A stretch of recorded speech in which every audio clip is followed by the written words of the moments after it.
Welcome back. Another episode of Looking for Work. So, if you have a question, if you're just getting started on your journey to land your first job in software engineering, I'm here to help, or at least be helpful. I don't know if I can help. I'll try.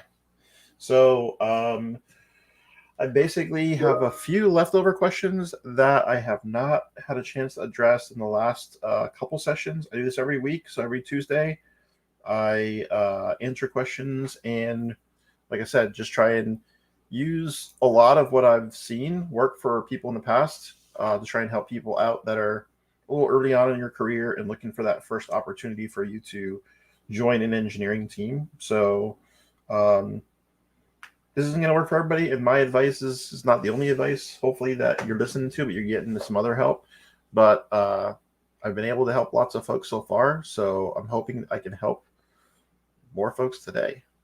So, that said, best way to reach me is to drop an email, or you can open up the comment box. So whether you're on Facebook or LinkedIn, or if you're on Twitch, you can open up the comment box. If you leave a comment, it'll come directly to me, and then I'll be able to answer your question live. If you're watching this on a replay later on, join us live. It's a lot of fun to be able to help people in real time, excuse me, discover and find some solutions to some of the problems and challenges that they're having. So happy to try and help out. Seen it happen a few times. Brand new people get jobs, land their first job in tech, and so it's definitely not intuitive. The process is not usually like when you search for most other kinds of jobs and roles. It's a little bit more unique when you're trying to find a software engineer, some of the skills and experience that you might be looking for. And so, that said, when you're on the job search, you got to treat it the same way. You've got to kind of figure out, like, okay, how is this going to be slightly different than the approach that you might take for a non-technical role or something outside of the engineering space, where maybe a little bit easier for folks to um, I'd say, I don't want to say cut corners, but just there's a lot less to risk when you're bringing somebody on and they don't have to be a software engineer, right? It's a little bit tougher to find. So let me take a quick look and see. Again, I have some leftovers and check my email, see if anything's come through. But please, by all means, drop me a question in the live chat. I'll do my best. I'll try. Or you can just say what's up. You can say hi. That's always nice and fun.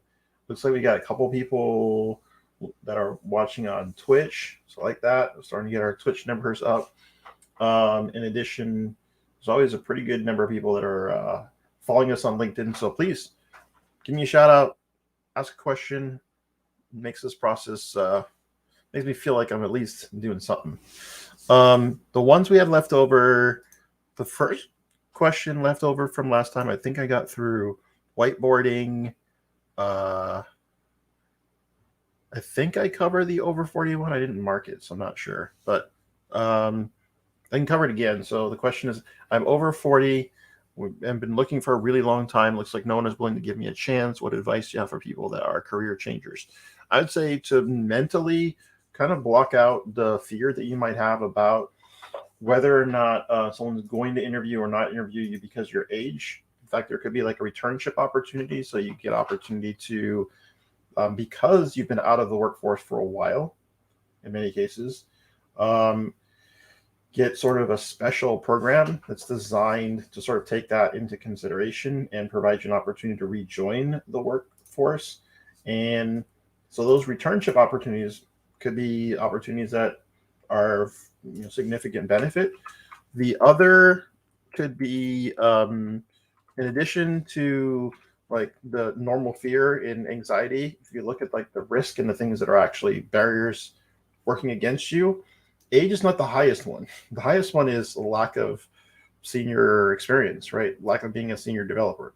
So if you look at it like percentage wise, the impact that being slightly over 40 or way over 40 has to your difficulty in getting that first job is like negligible compared to the orders of magnitude higher risk that someone has just bringing someone on has less experience as a software engineer. So I wouldn't worry about it. So a lot of people are just like too preoccupied, I think, with age as a candidate when they're looking for a job. Instead, just focus on the basics, focus on mechanics, and try and leave any of that stress and things that you can't change. Like you can't change your age, right? So don't worry about it. Focus on the things that you can change, which is like your portfolio, the way that you present yourself on a resume, like all of those other pieces that you can actually control. And don't worry about the things that you can't control. So just my 2 cents in terms of the worry and concern that people have oftentimes if they're older or they're re-entering the workforce. So another question that came through that I have not had a chance to answer yet is how long does it take for someone to find a job after, I'm assuming, a boot camp? This is a program, but I'm assuming a boot camp. So whether it's a boot camp or even a CS degree program, your miles are going to vary, right? So if you take into consideration a lot of the feedback that I share, the process should go really fast, meaning 3 to 6 months, outside 6 months. But 3 months is like pretty spot on from the time you graduate until you get a job, assuming that you follow the apply for about 10 jobs a week. Make sure you're doing your research, make sure you're following up with those individuals, make sure you're networking, connecting to folks, finding internal champions. If you're doing all those things and you're consistently 10 jobs a week, consistently following up, it should not take you even 3 months, especially in the current job market where there is a labor shortage and people are saying they can't find talent. You should be able to find a position pretty fast. So that said, the next question I had is, I've been looking for a job for more than a year. Companies no longer hiring bootcamp grads. When I hear people say companies aren't hiring, or I've been out of work for a long time, no one's hiring entry level, then usually what that tells me is that the individual is not doing some of the things that I think if they change up their approach, they could have a much greater chance of success and things would get a lot smoother. So once you land that first one, as Navros said, it is smooth sailing. It is super easy for you to then, as long as you do a good job, you're a good human being, you're a good employee, grow your career, keep learning every day. You're going to advance opportunities for you to fit into more and more organizations. So at the end of the day, it's really the tough part is that first one. So try and block out the amount of time that it might be taking you if you're delayed, and use that as a reason to look at your process and really tweak what are you doing to track the places that you're reaching out to? How frequently are you following up? Are you really following a disciplined process and treating the job search like a job? Or are you a little bit more just sort of like making a very varied amount of effort every day, not really following a structure? And so if you think about it, you're probably not treating it like you would treat the diligence of a job. And so it's going to just take you longer. So what I generally tell people is if you're coding every day, always be coding. If you're pushing up projects to Git, if you're doing your best to, clean up your repositories, get feedback from people, create relationships with folks and network. And as long as you're doing all those pieces consistently, the process will go really, really fast. 100% promise. If you don't do those things, the opposite is also true. I 100% promise it will not take luck. It will not take, wishing. You will just take a really long time and you'll struggle. So follow the advice that I've shared before, as well as treating it like a job.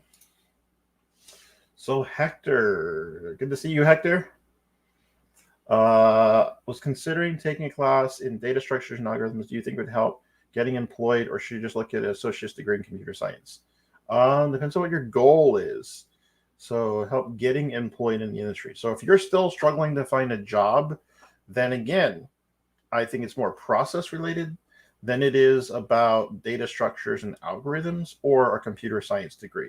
There's nothing wrong with pursuing a computer science degree, but if you've been through an immersive coding bootcamp and you are still not finding meaningful work, then you need to look at what are some of the other parts of the process that are probably broken.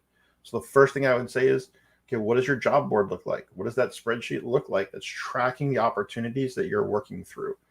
And so by looking at it, you can kind of tell, okay, it doesn't look like there's enough volume here. It doesn't look like you've like logged enough actual activity. You haven't reached out to enough organizations.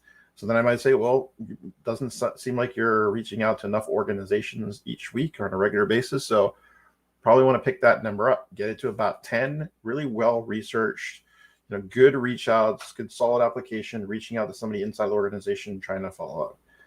If you've got the volume, maybe see a lot on listed on the table, but then I oftentimes will notice that people they're not following up. They do one reach out and they submit an application and then that's it. They don't do anything else. Or they reach out and they respond like one time, they follow up one time, and then that's it. And there's big gaps between the time that they, reach out the first time or submit an application when they reach out to the person. So it's kind of like it's a missed opportunity, and you kind of have to then discard that and say, okay, that wasn't a great process. So moving forward, the process has to be you apply, try and find an internal champion, you follow up a week later. Once you're doing all of those pieces and then you're still not getting traction, you're not getting phone interviews, then I would say, okay, maybe there's something else. Maybe it's your resume. Maybe there's some other pieces. But if you're specifically saying you're not having luck, so should I take a class or go get a college degree? I'd say no, fix the real problem. Because you could take that class or you could get a CS degree and you still be in this exact same situation if you follow the same process that you're using, which hasn't been fruitful. If you follow the process works. The process that I cover week after week and help people try and follow, it works for software engineering roles. There's nothing against a CS degree. You can get a CS degree, but I don't think you have to pursue a 4-year degree. I don't think it's necessary if what ultimately your goal is getting help employed in the industry. So in a roundabout way, hopefully that answers that question, because I don't think that's your blocker. And often when people are like, should I take this other class, or should I do this Udemy course, or should I do this thing, I ask, is that what's really blocking you from getting the look from an employer? Or is it that, somewhere else in the process, it's a little broken? And it's hard to say without looking at the way you're tracking your outreach. Hello, John. Good to see you. What other questions do folks have? I think that's all I had on the catch-up list, so we're clear. I have cleared the backlog. We have no more technical debts. So if you have a question, the easiest way to get it to me would be for you to drop a comment. And when you leave comments, they come to me, and then I can throw them up on the screen and answer questions. It does take a moment or two. So by the time you're hearing this, it's been a moment or two. So try and while I'm answering questions is a great time to drop some new questions in there.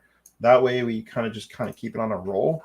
Once the questions die down or stop, then I usually kind of give a little bit of a warning, and then we jump off and I go to lunch, which today is soup and sandwiches. So I'm pretty excited. So yeah, soup and sandwiches today, and more questions you have, the longer we'll stay until hard stop 1 p.m. Stomach's growling. So John asks, thinking about technical program manager role. Wondering what you know about it. I think it's a perfect mix between leadership and programming. Does that sound correct? Kind of, sort of. Maybe not really. And here's why I say that. It's because usually when you get to a point in your career where you start going down the leadership route, if you're doing it right, you will start to very quickly wean off programming.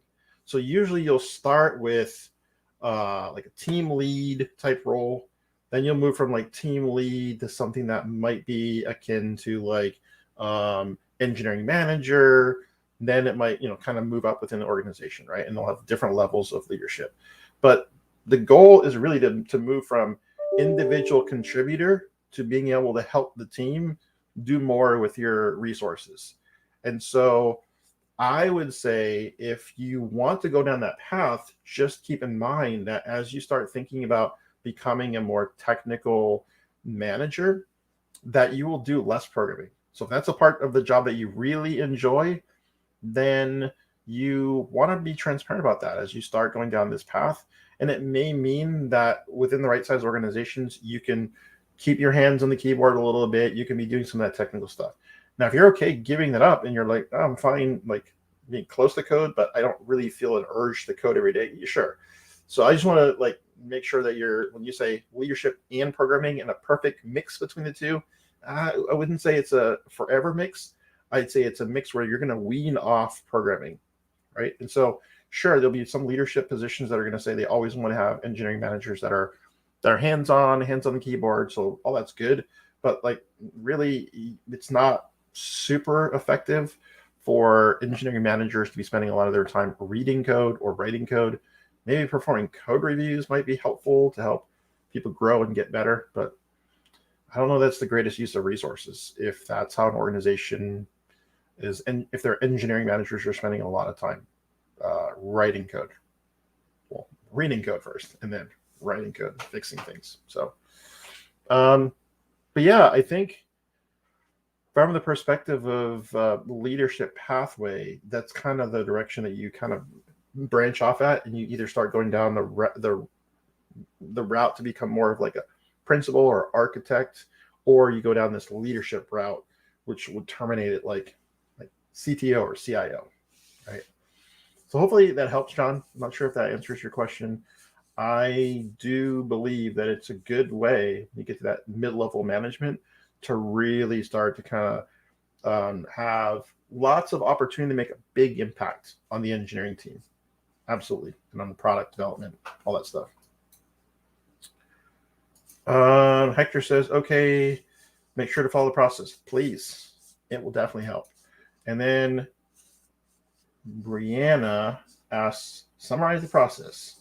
Absolutely. So once you've completed the basic programmer training, so you've gone through Free Code Camp, or you've gone to App Academy Online, or you've gone through Hack Reactor, Galvanize, whatever the program is, when you're ready to start looking for the job, you need your 4 or 5 pieces of collateral. Obviously, you need your resume, so you want to make sure your resume is not going to really win you any jobs, but it will at least be sort of enough information for people to know your background and know that you're minimally qualified for an entry-level role. You're going to want to have your GitHub account. So most people are going to want to look at least a little bit of your code. If they're a hiring manager or an engineering manager that's looking for early career talent, they're going to want to kind of see you've got the fundamentals. You're going to want to have a portfolio of some type. So once you've got your portfolio, you're in good shape there. You're going to want to be on LinkedIn and have a good, strong LinkedIn profile, have your information up to date, and obviously have a good email footer so that people can contact you. So you include your name and a burner phone number. Don't use your real phone number. Get like a Google phone, what's it called? Google Voice number. That way, as soon as you're done on your job search, you can turn that number off so you don't just get calls from people for like forever, which you might think is cool at first when you don't have a job. Once you have a job, it's super annoying. So you don't want recruiters calling you constantly. It is very annoying. So you have all those pieces. That's your core pieces of collateral that you need to have sort of tightened up first. And then the process should be, you can use a spreadsheet. You don't have to use like a fancy database, but you can just use any kind of spreadsheet. And then you can, once you've got that set up, track every employer that you reach out to. And you should be doing about 10 reach outs a week, because 10 is just enough to make sure you can get some traction going and be able to sort of like follow up as you start to now have more and more organizations that you need to follow up with until they completely sort of roll off. So I would say for the most part, you want to really be researching and stepping up the game a lot more than just like the spray and pray approach of like just clicking the one button apply on Indeed and hoping that you get some kind of a miracle that your resume jumps up to the top of the stack and someone calls you, right? This is not going to happen. That doesn't take that much to distinguish yourself from everybody else. If you simply do what I recommend is, reaching out to folks on the engineering team, the engineering manager, the hiring manager, not the HR folks. HR folks are not going to be helpful to you.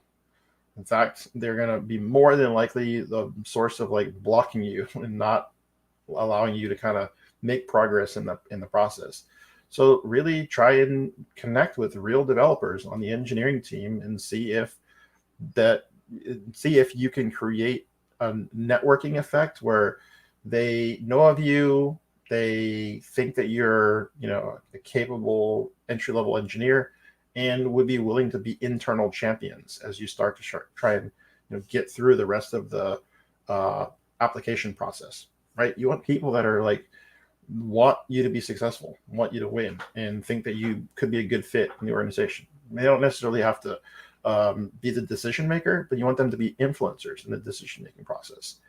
Then you're going to follow up, and then every day you're going to be following up with the ones that you've already reached out to, reaching out to new ones.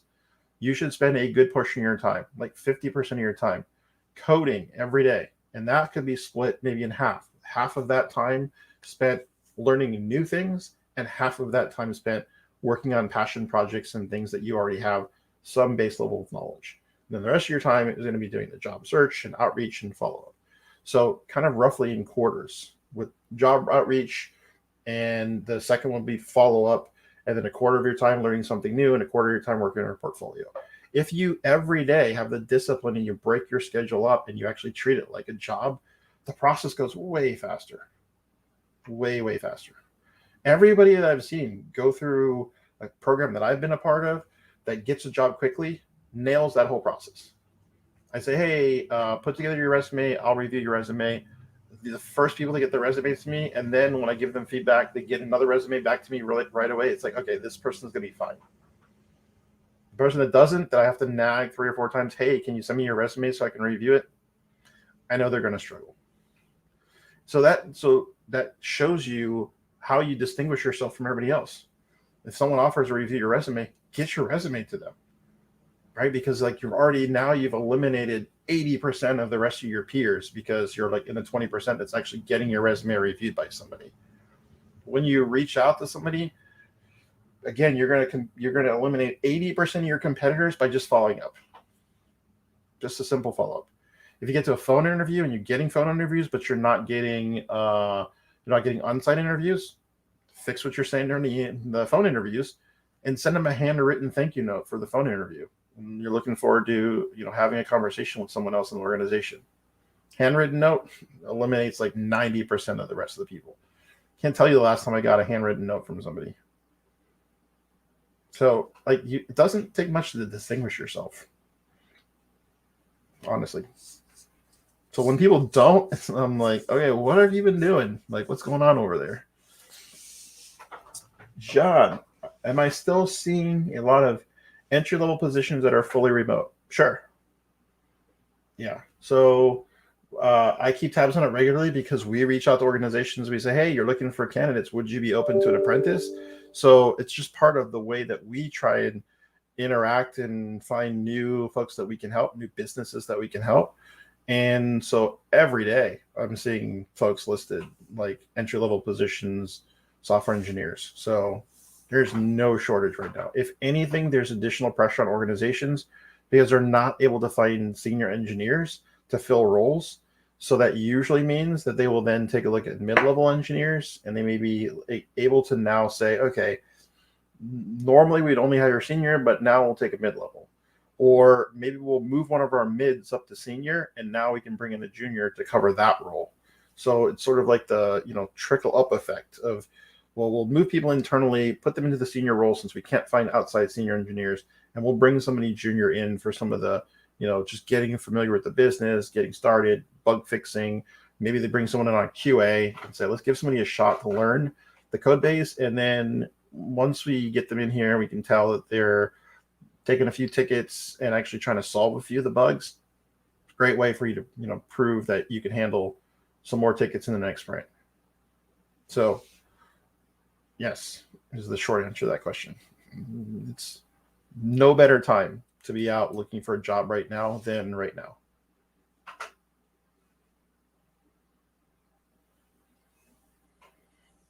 At least that's my opinion. We're hiring. So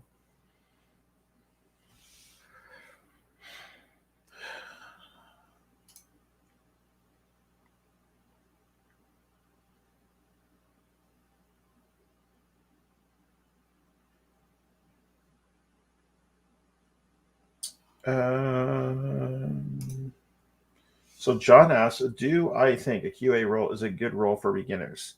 Yes. I think a lot of folks are somewhat frustrated when they might get an opportunity at QA. The organization might say, "Hey, we'd love to bring you in the QA role," and here's why they get frustrated. I think is they assume that it's like it's like a step down from software engineering, but it actually could be just the path that every person takes for the entry level roles. So I know of organizations that like no one comes in and goes right on the engineering team. Sometimes folks come in and then they go through either a short stint on the QA team or a slightly longer stint on the QA team. And then once they have an opportunity, then they move them in. So they use it as kind of like a bench, right? So like you're next person up when an opportunity avails itself. And so I always look at it like, okay, this is a good opportunity for someone to come in and have a lot less pressure on their shoulders because you're coming in, you're adding value right away because usually QAing is something where like you can add serious needed value and second set of eyes and making sure the processes are just like being followed and there's a consistent high quality output of the team. The team can work really fast because there's people to review the work and make sure they're not breaking things as they move fast. So you're adding value and you have the ability to kind of learn the code base as you're reviewing other people's code without the pressure of having to add new substantive changes to the code base. You get more time to get more familiar with a larger piece of the code base. So I would say from that perspective, it's a great opportunity. The only area where I would be concerned is you want to make sure that you're not sort of you're not working yourself into a role where it's like the organization is looking for manual QA testers and you want to do software engineering. And when they bring someone onto the end of the QA team, their goal really is to bring on someone for a permanent role doing manual testing. I think you'll be really unhappy if that's what it turns out the opportunity is if you're looking to do software engineering. So you just have to clarify that. Early on in the phone interview and the conversations you can ask, like, is this an opportunity where this is a step into or a feeder onto an engineering program, or are you looking for people that are in permanent roles on the QA team? And they'll tell you if they have the philosophy that no, we bring people in for QA that we really want to just like stay on QA and like we're trying to grow that team. That's probably again not going to be a great fit for someone that's looking for an engineering role.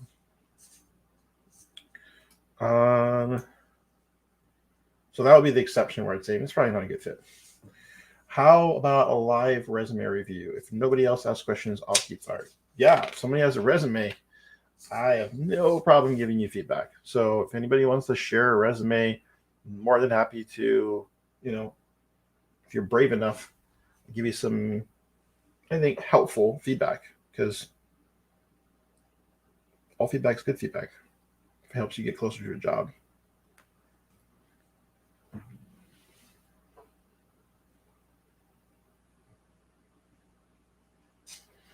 Nice. John's about to start sending in resumes. Without somebody's permission too, I want to make sure I've got the permission of whoever it is we're gonna put out here. So I don't want anybody to feel like they're being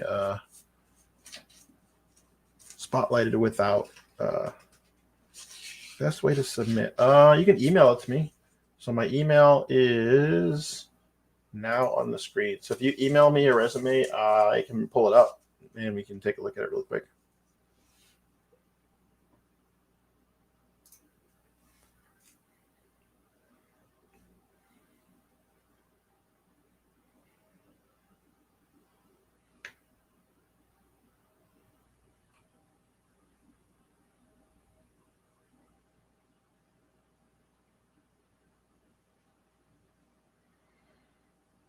All right, so we're just waiting on that while we're waiting on that. Oh, you're welcome, Brianna.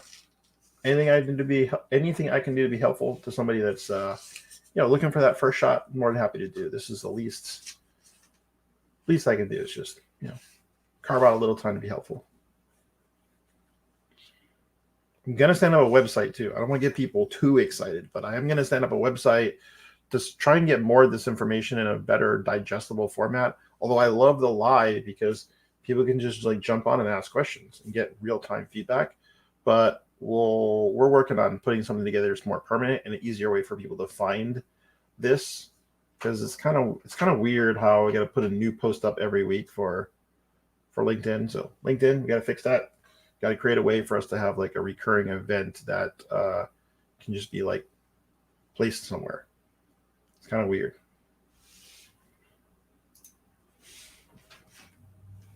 You would think that there'd be a way for them for you to just have kind of like Twitch, where there's like a regular place where you can go to LinkedIn Live. I guess they assume that people don't do regularly scheduled LinkedIn Live. What's up with that? If you're doing LinkedIn Live, why wouldn't you do it on a regular cadence? I don't know. The questions that I have. I don't know if it's helpful to ask. What does everybody think? Is this time a good time?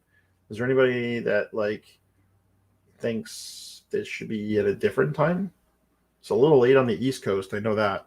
Here on the West Coast is, it's lunchtime. So I figure a lot of people that might be at a terrible job that they hate might be, checking their LinkedIn and they see this and then they get a little hope, a little glimmer of, I don't have to be doing this crappy job every day.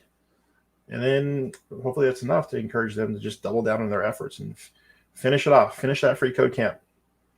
Get yourself to the position where you can get a front end job or full stack job, and then build your experience from there. 100% doable for people that are like thinking you got to go to a coding boot camp or you have to get into an apprenticeship to be successful. No, I think it makes it much, much easier when you have structure and you have people to be helping you and to be able to earn a wage and earn a living while you're learning to code. That's entirely doable with just like grit and getting in there and really making use of resources that are already available. So one of our core values, resourcefulness. Okay, so I have been told I have 2 resumes. So let's see if I can find these real quick.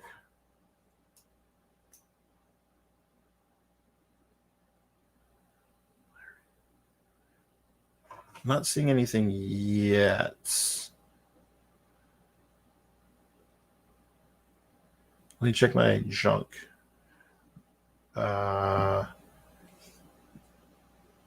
John, and let me see if it just went to. Oh, there we go. I just saw it come in. All right.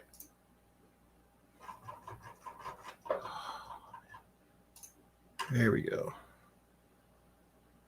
I'm going to do the PDF. And the reason why I'm going to do the PDF is because it's a little bit easier for me to tell what it's going to finally look like on a PDF than when I open up a Word doc, and it could be slightly different because of like the zoom I have on Word or whatever.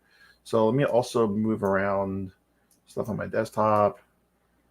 And then let me see if I can just.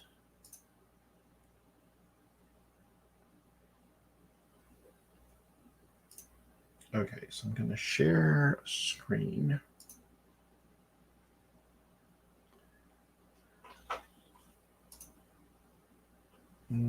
Let's share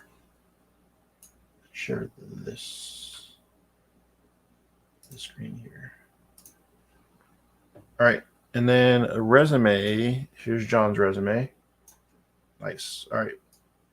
So hopefully this is big enough, easy enough for folks to read. But all right, so first things first. Overall, the very first thing I do is usually I scan a resume for things like what I like to see, which is dates lining up. So it's super easy for me to tell the amount of time was spent in each location. First red flag I'm looking for is somebody that's job hopping and hasn't spent a lot of time in specific roles. So you got 2 years here, super easy for me to do the math. So that's super helpful. Roughly 2 years there, roughly 6 years there. That's good. Less than a year here. So that makes me then look over here and see, what's going on with the role. I can see it's internship. So perfectly fine. This is an internship role. I wouldn't expect that to like last for a really long time. And then you've got co-founder. So this is like self-employed type stuff. So that's kind of like negligible in terms of like when I think about work history. And there's a link to LinkedIn. So I definitely usually will click on that. The one piece of feedback that I would share just off the top would be, it's hard for me to tell how much. So if you're looking for, let's see, top secret clients attending new camp for backend development include Python, energetic, driven, creatively minded. Okay, so a couple of things. One is, until you finish whatever your training is, I wouldn't list it, right? So I wouldn't say attending new camp. I think it's too early for you to be looking for a role if you are still attending a program. So if you're attending a program, I would stay focused on getting done with the program and being a strong candidate that's ready to go. Because when I get a resume, it's like, okay, I'm ready to hire. I'm not necessarily looking for somebody that's like not quite done yet. Because then it's like, okay, well, when are you going to be ready? And I'm trying to figure that timing situation out. Once it's done, then you can list new camp as one of your educational. So that might come, I'd say it'll be up here closer to the top. So you might have education and then experience. So you're going to talk about under education, new camp, whatever the program is. So if it's Python, DevOps, SQL, deployment. In addition to that, you want to cover maybe one or two projects. So you can see links of projects and then put some of the technology associated with each of those projects in there as well. So that if they're using a kind of automated system, or if I'm looking for a specific job or technology, I can pick those up really quickly off the resume. So I generally do not like this, like summaries, because I scan your resume so I can kind of come up with a summary on my own. So I don't really need, it's not super helpful. And I think this information would be better displayed if you broke it out into education and then experience. And under education, since a new camp is going to be kind of short, there won't be much that you're going to have there in terms of like juicy content. Then I would say, okay, so what you'll want to do is you'll want to bolster it with the projects that you're working on. So you want to at least list a couple projects, and that could be links to your portfolio site, etc. And I also want to see that up here. I want to see a link to your portfolio site so you can quickly start actually looking at some of the work that you're doing. So,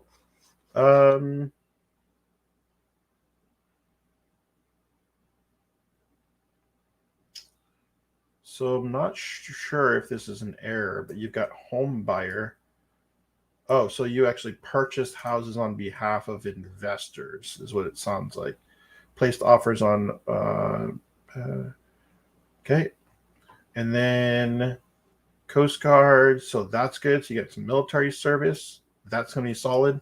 It's also going to feed into what you've got here, which is top secret clearance.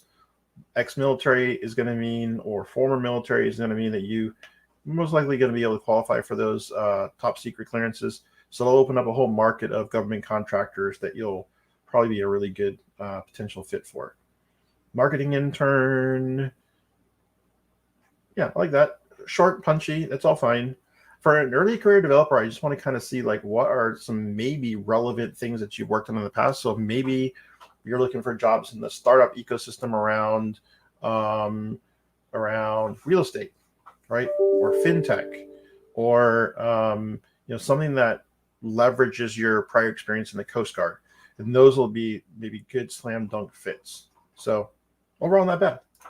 I like it. Hopefully that's a little bit of feedback that's helpful. You sent another one. So is this another version 2? Okay.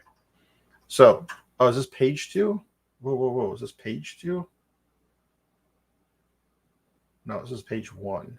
I don't like this one as much as as the other one, because you don't have your name up at the top. So right off the bat, it's like, wait, is this part of something else? And then when you have one of one, it tells me, okay, it doesn't even have your name anywhere on here. So that's, yeah, just throw your name up here. Then major achievements, developers. Okay, I like. This is kind of hard to read, and because it's not moved over to the right-hand side, super hard to scan and put those dates together, which is one of the very first things that a lot of hiring managers are going to try and do. You're going to try and identify, is this person hopping around a lot, or is this person get in somewhere, settle in, gain some experience, and they just want to kind of, get a good sense initially from your previous experience, because it's the best predictor of your future experience, right? What does that look like? If you're going to do one of these skills lists, I don't think it helps too much to go through like basic to intermediate. I think what you should keep in mind is if as you list the skills, list them in the order in which you feel comfortable. And if you don't like a technology, like if you don't like, let's say PHP or Ruby on Rails or something, don't list it. So you don't get people inquiring like, would you like to work in Ruby on Rails shop? If you know you're going to say no, then don't put it on here, right? But list it in the order with the ones you feel most strongest towards the top. I would also consider, Python's good. Python's super popular. SQL's super popular. JavaScript is pretty popular. So I would say the best thing for you to do would be for you to, if you have any of those skills, make sure you list some of them. And I almost always like to list those skills along with projects so that folks can see these are the projects and this is how it directly relates to the skill set. So beyond this font being kind of hard to read and like this formatting being just hard to like very quickly scan and read, I'm okay with like major achievements. That's fine. The only other advice I would share is, again, once you've completed your training program, move that up close to the top. The things that you want to have at the top are going to be the strongest towards your weakest. And so I would say if you're going to, you could probably trim this down a little bit so that you're not talking as much about your major achievements with the Coast Guard, and instead try and leverage some of this real estate that you're using on this one page to dig more into NuCamp, because this is more relevant to a technical role, if that's what you're looking for. Again, strongest, best evidence of why they should hire you closer to the top and not kind of buried in like a big paragraph where it'll be really hard for them to scan and pull that out. You want them to be able to very quickly scan it and see, okay, went to a coding boot camp, learned some backend technologies, Python, DevOps, SQL, knows a little bit about deployment of things. Awesome. I see AWS, I see Lambda. Okay, this person sounds like someone that would be pretty good on the back end or supporting a full stack team or a DevOps role. And so they can very quickly get to there. Then you add on top of that, you get some top secret clearance. That means that, okay, great, you'd be a good fit for maybe a employer that needs U.S. citizen with top secret clearance. And then you can kind of run through, show that you consistently spent 6 years in the Coast Guard, several years working at as a home buyer, right? Good, consistent, solid work history. You're good to go. So a little bit of massaging, I think, and you're there. I think you're pretty close. But the NuCamp's going to really flush things out. So once you're done with that, then you do, I do draft 3. I like the first format is a little cleaner and less blocky, easier to scan than the second, or is like pretty dense. And you probably want to break that up into more like, just make it easier to scan. That's the key. Folks are only going to spend a few minutes looking at it, and really they just want to know, okay, you're a beginner. They know you're a beginner. Have you tripped up yourself and made any mistakes? So on the second one where you didn't have your name on it, I'd be like, this person doesn't even have their name on their resume. Out of here, right? They're not going to like dig and be like, oh, let me copy the LinkedIn and go to your LinkedIn and see what it is. Or, the system might change the name of the file, so you can't assume that they read the name of the file and associate it with your name. So like those are the little things that like can really just, they're going to kill you, because it seems like it's the smallest thing, but it's the easiest thing for them to be like, person didn't do it, right? And a lot of folks are using the screening process to just be a weeder. Like, let me just weed this down. Let me get to the point where I just have like 5 resumes to look at, so they can find the smallest little defect. That's it. You're out. They're not looking at the opposite, which is like, let me see if I can help folks. And let me see if like beyond like the formatting of this, does the person have good substance on their resume? They're not going that deep. Trust me. So if you bury something important in the middle of a paragraph, never be seen. Never be seen. So yeah, I'd say adding your name would be number one on that one if you're going to use that version. Making sure technical experience towards the top, because you always want to go most selling because you don't want them to quit before they get to the good stuff, right? So you want to get the good stuff out of the gate, then in decreasing order of the things that are less and less supportive. So by the time they kind of get tired, it's like they've gotten all the good stuff. They haven't missed anything big. Then build projects. But first, finish new camp. You put that as the last thing. I do that first. That way you're ready. And, because the worst thing is to like start warming up somebody and saying, hey, I'm on the job search. And then they're like, all right, cool. When are you ready to start? Like, what are you looking to do? And they're like, oh, well, I got 3 months left in my program. And this is very common. So, John, you're not the first person. There are people at meetups constantly that I used to go to a meetup and somebody be like, I'm looking for a job or whatever. I finished my boot camp in 2 months, or I'm in the first week. I've had someone in the first week say they're looking for a job. It's like, it doesn't work that way. It just doesn't. That's not how it works. That would be a very frustrating experience.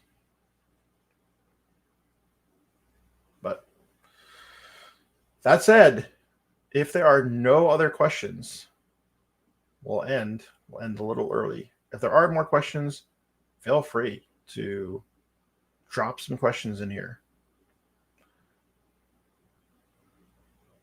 I feel like John is getting a lot of super value out of this one. So, and I have no problem doing that. So jump in here, ask your questions. Everybody's free to do so. And I think this will help other people as well. So, all right. If I don't get any other questions, we're going to end it here. And then we'll do this again next week. Every week we do this. John asks, should a bootcamp grad try and get a job first, or should they instantly apply for apprenticeship? Okay, so the idea behind the apprenticeship is really to kind of replace the need for a coding bootcamp. So I would say if you've gone to a coding bootcamp, you should be able to get a job after you finish right away. Like I said, 3 to 6 months is how long it should take you to get a job once you complete. So finish it, put all your collateral together, start doing your reach outs and your follow-ups. And if you're super diligent about it, the process should happen really quickly, right? Super quickly. But if it doesn't, then you have to look at your process and figure out, okay, what about the process is like not working? If it's super late in the process, like you're getting on-site interviews and you're getting multiple on-site interviews and you're not getting an offer, that's a tricky situation because you got to figure out like what's going wrong during that interview. But you are at least getting the rest of the part done. So I know you're putting the work in. But if you're not getting on-site interviews, you're not getting phone interviews, then it's usually a volume issue. It's usually people just aren't putting enough work in. They're not reaching out to enough people. Or like they don't have the rest of the package together. Their resume doesn't look great, or they don't have a LinkedIn profile, or their GitHub is not like cleaned up and well-maintained. It's not showing that they're coding that frequently. There's like major things that aren't going right. So if you're doing all of those things, then you should get, maybe a half dozen phone interviews might be required. And then out of a half dozen phone interviews, probably 2 on-site interviews, 2 different organizations. So if you get an on-site interview and you don't get the job, you might need 1 more on-site interview and then you get the job. If that's not the process for you, then there are probably significant things you're doing wrong, because even when you're doing a few things wrong, they'll be forgiving, but you'll still kind of have those numbers. If those numbers are not lining up and you're out there job seeking and you're listening to this recording and your numbers don't seem like that, there's something about your process that's kind of broken and not optimal. So I would say, no, go get a job first. If you have not gone to a coding bootcamp, then applying for an apprenticeship might be a great opportunity because you will not have the expense of going to a coding bootcamp, and you'll be able to have a way to get paid to learn how to code, right? If you've gone to boot camp, then you probably could get a better first year salary if you went out and just hustled and got yourself a first job. Because by the time, if you do work really hard, 2 to 3 months, you get a job, then you'll get basically from that point forward, you get the full offer, right? You might get like an average of like, let's say $60,000 a year. You will make less than that if you go through an apprenticeship for a year and then you get a conversion, but your conversion might be slightly higher. So, and it's the other thing that I always want to share with people is like, we get lots and lots of people applying for the apprenticeship.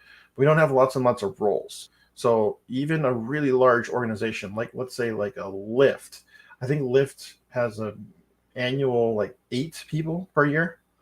So like we do way more than that, but like we don't have the typical number of students coming through our program as say an immersive coding bootcamp. Bootcamp might do 100 students out of a location, like one office might do 100 students, 50 to 100. We will not do that. We need multiple offices to be able to graduate that many apprentices. So just that's the other reason why I'd say no, don't just wait for an apprenticeship opportunity. Keep your head down, work super hard, and look for any opportunity. And the apprenticeship might be the best fit, but also just applying directly for a job might be a better start than the apprenticeship. You are welcome, Brianna. Absolutely. Love having the questions. I think it's great for people to kind of learn the same questions you have. I'm sure many other people have. So, yeah, I'm a huge fan. There's nothing wrong with a degree. So, like, if you want that experience of a college degree, awesome, go for it. CS degree is a great way for you to invest in like skills that you're going to learn during a CS program you're going to use for the rest of your career, right? But it's not the only way you can gain those same skills. There are other alternative ways for you to gain those same skills, and it maybe requires more time or requires more effort, or it may limit you from getting certain opportunities, right? Some companies are not going to hire you because you don't have a CS degree. But that does not mean it's a failure. Instead, it's just different. Used to be that everybody didn't get CS degrees because they didn't have CS degrees in computer science. Most places did not have CS degrees in computer science. You get a degree in like electrical engineering or mathematics, but programming at the time was not what it is today, where it's like a legit major at top tier engineering schools. So a lot of people are just like self-taught. And so I was self-taught for many years before I got a CS degree. It doesn't have to be at the beginning, I guess is my point. You may decide at some point you want it, but you may decide that it's not something that you're interested in, which is, I think, fine. All right. Unless we have any other questions, I think this has been a productive session, and these all go live on YouTube. I'm sure there's a backlog on Twitch. I don't know how far back you can see on Twitch, but they're all on YouTube. So if you're looking for like content from previous sessions, check out the YouTube. They're also on Facebook and on LinkedIn. It's a little hard to find on LinkedIn. YouTube is the super easy. All right. That's it for this week. I will be back next week. We do this every Tuesday, 12 o'clock noon, and I'll post a link in just a bit for next week's session. And then coming soon, we'll have a website, so it'll be easier for people to just know every week, here's the place to go to get going. All right. Thanks, everybody. Have a great rest of the week. The rest of the short week. Later.